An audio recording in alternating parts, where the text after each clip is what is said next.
kita tuh memang meletakkan pengharapan kita kepada sesuatu yang tidak akan pernah diambil, tidak akan pernah bisa diambil dari kita.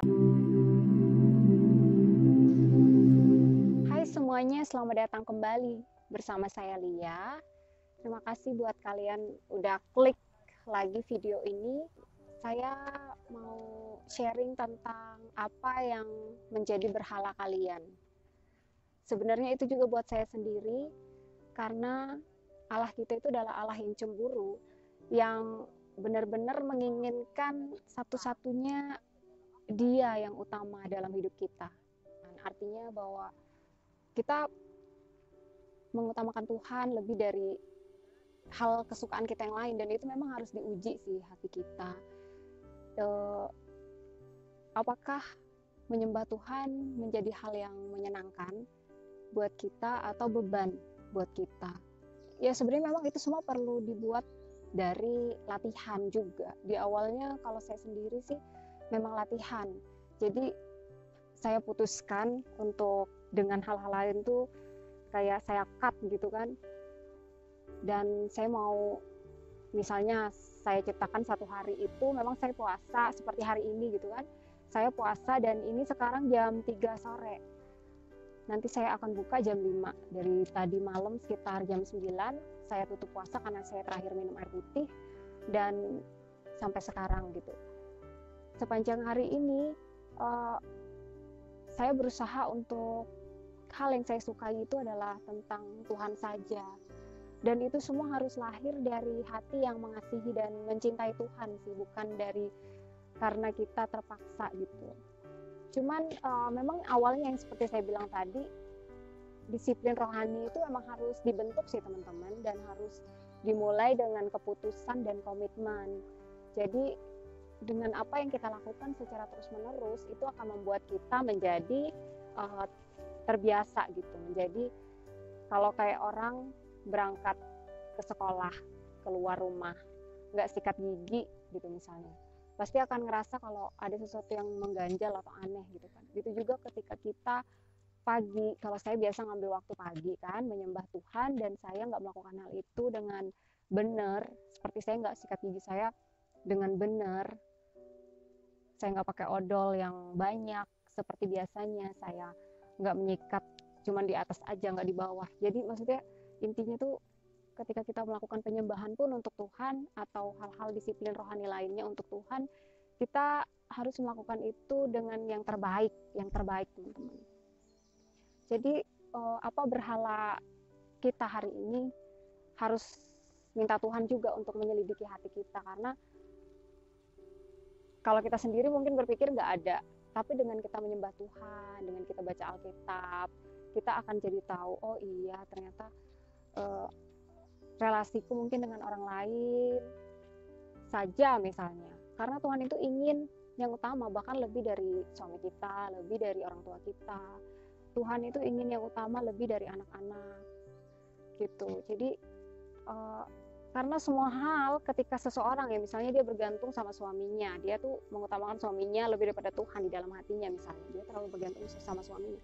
Ketika suaminya diambil dari hidupnya, terus dia stres, mau bunuh diri atau depresi, itu ketahuan. Jadi selama ini dia menaruh ketergantungan itu kepada manusia gitu, kepada suaminya. Jadi Tuhan ingin Tuhan saja. Kenapa? Sebenarnya itu semua untuk kebaikan kita, supaya kita tuh memang meletakkan pengharapan kita kepada sesuatu yang tidak akan pernah diambil, tidak akan pernah bisa diambil dari kita, karena hanya Tuhan yang tidak bisa diambil dari kita. Sekalipun kita di dalam penderitaan, Tuhan tetap ada di hati kita. Itu penderitaan pun bahkan bisa menjadi hal yang kita jalani bersama Tuhan tuh terasa seperti lebih nyaman sih teman-teman, karena berjalan bersama Tuhan. Kita tahu Tuhan yang besar, Tuhan yang menciptakan segala sesuatu, menciptakan alam semesta bersama-sama dengan kita yang kecil. Bukankah kita juga merasa ada backup, ada seseorang yang dapat sangat diandalkan? Selama saya di dalam Tuhan ya, saya udah hidup Kristen dari saya kecil, tapi SMP saya benar-benar lebih dekat lagi dan terima Yesus itu mulai SMP sampai sekarang. Mungkin udah umur saya sekarang udah 34 tahun. Jadi selama 34 tahun saya hidup, saya nggak pernah dikecewakan sama Tuhan. Saya nggak pernah merasa Tuhan membohongi saya. Tuhan dengan janji-janjinya selalu tepat. Hanya saja mungkin kita perlu diuji lagi, karena kalau jangan-jangan selalu tergenapi janji-janji Tuhan, ntar hati kita melekat hanya pada berkat atau hanya pada kenyamanan-kenyamanan itu yang Tuhan janjikan tadi gitu. Hati kita harus melekat kepada sumbernya, karena sumbernya itu adalah Tuhan sendiri. Tidak akan pernah habis-habisnya teman, tapi kalau berkat itu habis gitu, sampai situ aja. Tapi kalau Tuhanlah sumber berkat, tidak ada habis-habisnya. Jadi ketika kita punya Yesus, kita punya segalanya. Itulah yang saya katakan tadi, kenapa kalau kita mengutamakan Tuhan, itu sebenarnya untuk kebaikan kita sendiri. Karena hanya satu-satunya orang di dunia ini, maksud saya pribadi di dunia ini, yang tidak pernah mengecewakan kita, yang sangat dapat diandalkan, sangat dapat dipercayai.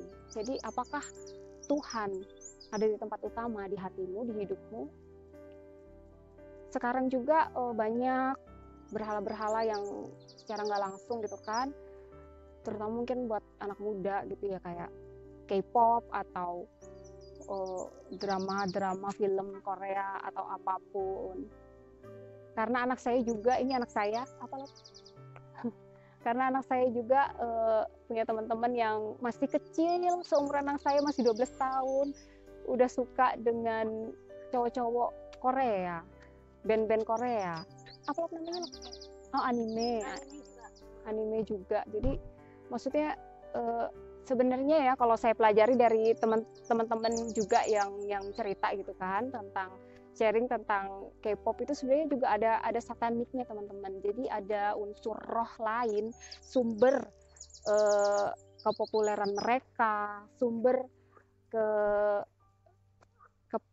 kenaikan prestasi mereka. Jadi harus hati-hati. Jadi sebenarnya di dalam klip-klip video-video yang cowok-cowok Korea yang ganteng-ganteng, mungkin buat anak-anak muda gitu kan, seumuran anak saya aja teman-temannya histeris atau kayak terlalu berlebihan naruh-naruh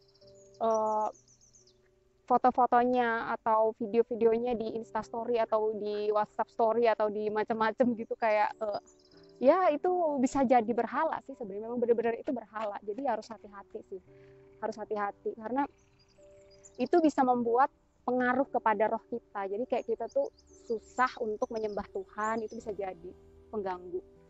Roh lain itu bisa membuat kita kayak nggak fokus, susah fokus waktu di dalam hadirat Tuhan. Kartun-kartun anak-anak juga, terus game-game kayak Mobile Legends atau Free Fire yang ada kayak mistik atau kayak baju-baju yang kostum-kostum yang nggak bener, yang ada tanduknya atau yang menggambarkan, itu bukan hal-hal yang normal gitu loh teman-teman. Itu tuh sebenarnya dari setan gitu, kayak dari roh lain gitu. Jadi itu sebenarnya kurang bagus, itu mempengaruhi alam bawah sadar anak-anak kita yang terus nonton, yang dengerin. Karena setan saat ini tidak bekerja melalui berhala-berhala yang kayak zaman dulu, patung atau hal-hal yang mistik gitu, yang zaman dulu gitu, yang sudah kita kayak tinggalkan. Sekarang setan itu bekerja melalui ilmu pengetahuan, sehingga orang itu mengejar ilmu pengetahuan lebih daripada Tuhan, mengejar karir lebih daripada Tuhan, pendidikan yang menyimpang, kayak yang nggak menyimpang pun mungkin kelihatan benar pun itu juga tetap bisa jadi berhala kalau itu lebih daripada Tuhan. Kayak kita bahkan belajar pun, kalau kita cuma ngutamain belajar aja, nggak ada waktu juga yang memang kita utamakan Tuhan di situ, itu juga bisa jadi berhala.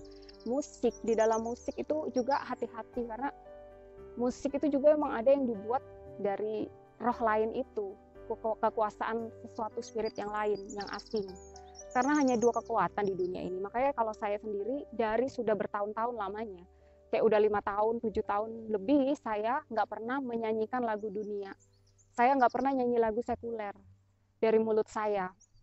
Kecuali lagu-lagu yang masih normal ya, kayak lagu bangsa negara Indonesia atau lagu-lagu kebangsaan gitu, atau lagu-lagu anak-anak karena ngajarin anak-anak nyanyi pelangi-pelangi, atau yang masih normal. Tapi kalau kayak kata-kata, apalagi kata-kata di lagu dunia yang kayak sedih, kayak terpuruk, kayak hancur jadi butiran debu lah, atau apa yang kata-kata mengasihani diri, kata-kata merendahkan diri, kata-kata ya mungkin buat kita nadanya enak didengar, menenangkan, mungkin menyejukkan, cocok dengan situasi hati pada saat yang orang-orang mungkin lagi putus cinta, dengerin lagu itu tuh kayak tambah gimana. Tapi sebenarnya itu hati-hati sih teman-teman, itu baik, tapi itu sebenarnya bukan saya melarang, tapi ini jujur aja apa yang berguna, lebih baik apa yang berguna yang kita lakukan gitu. Kalau saya tuh senang nyanyi lagu penyembahan. Ketika saya mengagungkan Tuhan atau lagu-lagu pengakuan kayak ku mau cinta Yesus selamanya, atau lagu-lagu ucapan syukur kayak oleh karena kemurahan Tuhan ku ada sampai hari ini. Itu tuh lagu-lagu yang kayak gitu tuh membawa kita, memang walaupun lagi putus cinta misalnya atau lagi hal-hal sulit dalam hidup ini, tapi membawa roh kita tuh jatuhnya nanti beda, kebawanya tuh beda gitu loh teman-teman. Jadi mulut kita juga adalah mulut yang berkuasa. Jadi saya nggak mau memakai mulut saya untuk menyanyikan hal-hal yang sia-sia, mengucapkan kata-kata hal-hal yang sia-sia. Jadi saya pakai mulut ini untuk menyembah Tuhan, untuk memperkatakan firman. Ya saya mengaku bahwa saya juga masih sering jatuh. Saya kadang kalau marah sama anak-anak juga marahnya gimana. Tapi saya berusaha nggak mengucapkan kata-kata kotor. Saya berusaha nggak mengucapkan kata-kata menjatuhkan. Karena di dalam mulut kita ini ada kuasa ya. Jadi tadi ke musik-musik itu harus hati-hati. Lebih baik pilih musik-musik rohani, musik-musik yang mengagungkan Tuhan. Karena ketika Tuhan diagungkan di sana, dan ada hati yang memang juga mau gitu kan mempersilahkan Tuhan dalam kehidupan kita, ya itu akan membawa kita menjadi dekat dengan Tuhan, mudah nanti untuk masuk ke dalam hadirat Tuhan. Jadi ada hal-hal yang harus dilepaskan sih teman-teman, dilepaskan supaya kita nggak ketergantungan dengan semua hal itu. Nah, apakah berhala kalian? Semoga Tuhan tetap dan terus menjadi yang terutama dalam kehidupan kita semua, dan itu dibuktikan dengan konsistensi kita setiap hari. Dan kita punya Roh Kudus. Tanpa Roh Kudus kita nggak mampu. Seperti saya sendiri, saya butuh Roh Kudus. Saya ini orang yang paling lemah. Saya paling lemah teman-teman. Saya tuh lemah sekali. Karena itu saya tuh dikit-dikit nggak bisa. Kalau kayak ada apa, pengen ke kamar doa saya. Saya pengen masuk ke tempat persembunyian saya. Karena di sana saya mendapat sumber kekuatan saya gitu. Di sana saya, di tempat penyembahan saya mendapat ketenangan batin saya. Saya orang yang paling cengeng kalau waktu pada saat menyembah Tuhan. Apa aja bisa keluar, air hidung, air mata, air dari manapun, dari keringat juga gitu. Karena cengeng di hadapan Tuhan apa adanya ya, membawa hati yang hancur gitu di hadapan Tuhan itu ya menurut saya nggak masalah gitu kan, dan nggak apa-apa bahwa kita juga, malah firman Tuhan katakan bawalah hati yang hancur, yang haus dan lapar gitu. Tapi ketika saya keluar, saya nggak pernah nangis tentang apapun itu, saya nggak pernah nangis. Bahkan ketika titik nol dalam hidup saya, yang saya pernah cerita tentang anak saya yang ketiga itu ternyata divonis cacat waktu itu titik nol dalam hidup saya nangis itu cuman kayak 2 kali seingat saya seumur saya itu. Pertama ketika saya dengar dokter dan malamnya saya nangis. Kedua ketika saya setelah melahirkan dan saya habis sesar, lalu suami saya cerita kalau anak akan meninggal, terus saya lihat foto-foto saya hamil anak saya.